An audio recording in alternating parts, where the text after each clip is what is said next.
ಏನಿಲ್ಲಿ ಇಷ್ಟೊಂದು ಜನ ಸೇರಿದ್ದಾರೆ ಅಂತ ನೋಡ್ತಾ ಇದ್ದೀರಾ? ಫುಲ್ ವಿಡಿಯೋ ನೋಡಿ ನಿಮಗೆ ಗೊತ್ತಾಗುತ್ತೆ. ನಾನು ನಿಮ್ಮ ಪ್ರೀತಿಯ ಅಫಿಷಿಯಲರು. ನಾನು ಮಾಡೋತಿರೋದು ನನ್ನ ಇನ್ಸ್ಟಾ ಫ್ಯಾಮಿಲಿಗೆ ನಮಸ್ಕಾರಗಳು. ನಿಮಗೆ ಏನು ಗೊತ್ತುಂಟಾ ಗಾಯ್ಸ್, ನಮ್ಮದು ಎಮ್ಮೆ ಖಾರ ತಿಂದ್ಬಿಟ್ಟು ಮಲ್ಕೋಬಿಟ್ಟಿದೆ ಗಾಯ್ಸ್. ನಮ್ದು ಎಮ್ಮೆ ಖಾರ ನಾಚಿಕೆ ಬಿಡ್ತಿದೆ ಗಾಯ್ಸ್. ಇಲ್ಲಿ ಚಿಂಟುಗೆ ಹಿಂಗೆ ರೇಗಿಸ್ತಿದ್ರೆ ಕ್ರಿಕೆಟ್ ಆಡೋರು ನಮಗೆ ಮೆಟ್ನಲ್ಲಿ ಹೊಡಿತಾರೆ ಅಂತ ಕ್ರಿಕೆಟ್ ಗ್ರೌಂಡಿಗೆ ಅಂತೂ ಇಂತೂ ಬಂದ್ಬಿಟ್ಟು ಕ್ರಿಕೆಟ್ ಆಡೋ ಗ್ರೌಂಡಿಗೆ ಬಂದರು. ಕ್ರಿಕೆಟ್ ಆಡೋದನ್ನ ಹುಡುಗರು ಎಲ್ಲ ಫೀಲ್ ಮಾಡ್ತಿದ್ರೆ ನಮ್ಮ ದುನಿಯಾ ಏನು ಮಾಡ್ತಾವನೆ ನೀವೇ ನೋಡಿ.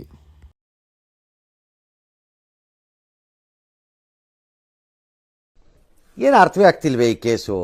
ಎಳೆ ಮಗು ಆಗಿದ್ದಿದ್ರೆ ಓಕೆ, ಏನಿದು ಏನೋ ಗೊತ್ತಾಗ್ತಿಲ್ಲಪ್ಪ, ಗೊತ್ತಿಲ್ಲ, ಈ ಅರ್ಥ ಆಗ್ತಿಲ್ಲ ನನಗೆ ಏನಿದು ಅಂತ. ಇದು ನಮಗೂ ಅರ್ಥ ಆಗ್ತಾಯಿಲ್ಲ.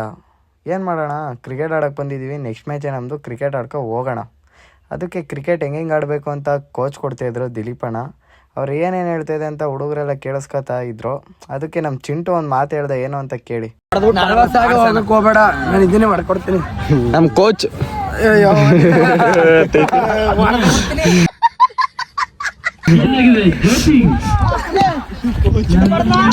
ಇವ್ನ ಹೆಂಗ ನೋಡ, ಅಂದಿನ ತಂದೂರ್ ಬಂಡ್ಲಿಗೆ ಹಾಕಿ ಸುಟ್ಟು ಎತ್ತದಂಗ ಅವನೇ.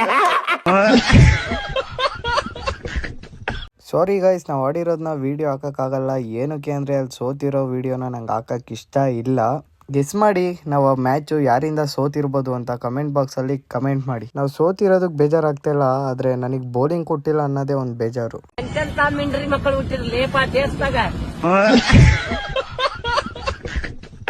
ಏನಿದು ಜನ ಅಂತ ಮತ್ತೆ ನೋಡ್ತಾ ಇದ್ದೀರಾ? ಇಲ್ಲಿ ತೋರಿಸಲ್ಲ ನಾನು. ನನ್ನ ಅಕೌಂಟ್ ಯೂಟ್ಯೂಬ್ಗೆ ಹೋಗಿ ಯೂಟ್ಯೂಬಲ್ಲಿ ನಾನು ಸಬ್ಸ್ಕ್ರೈಬ್ ಮಾಡಿ ಬೆಲ್ ಬಟನ್ ಒತ್ತಿದ್ರೆ ಮಾತ್ರ ಈ ವಿಡಿಯೋ ಬರೋದು ನಿಮಗೆ. ಅದಕ್ಕೆ ಲೈಕ್ ಮಾಡಿ, ಕಮೆಂಟ್ ಮಾಡಿ, ಶೇರ್ ಮಾಡಿ, ಸಪೋರ್ಟ್ ಮಾಡಿ. Thank you, bye bye.